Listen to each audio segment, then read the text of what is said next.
पुतळे उभा केले जात आहेत, पण या भक्ती मार्गावरती आणि देशभक्तीच्या या मार्गावरती या गडाला घेऊन जाणाऱ्या भगवान बाबांनी या ठिकाणी सुद्धा मला वाटतंय बाबा हे खऱ्या अर्थाने भगवंताचे अंश आहेत.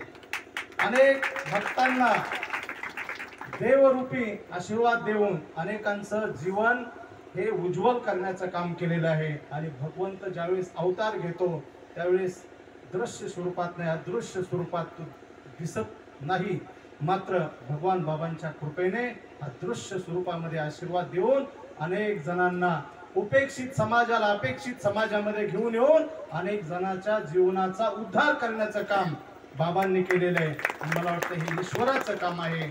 ईश्वराने काही काम बाबांसाठी राखीव ठेवलं आणि ते पूर्ण करण्यासाठी खऱ्या अर्थाने बाबांचा जन्म झाला.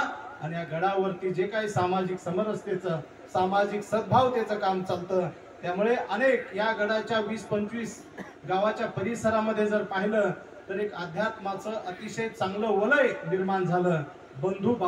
बंधुत्वाचं नातं या गावागावामध्ये आपल्याला निर्माण झालेलं दिसतं.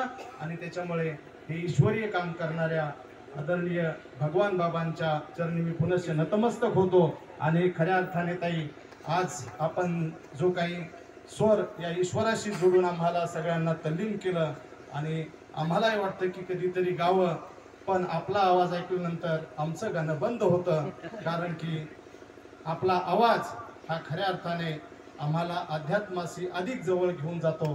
आणि त्यामुळे आपले खूप खूप धन्यवाद.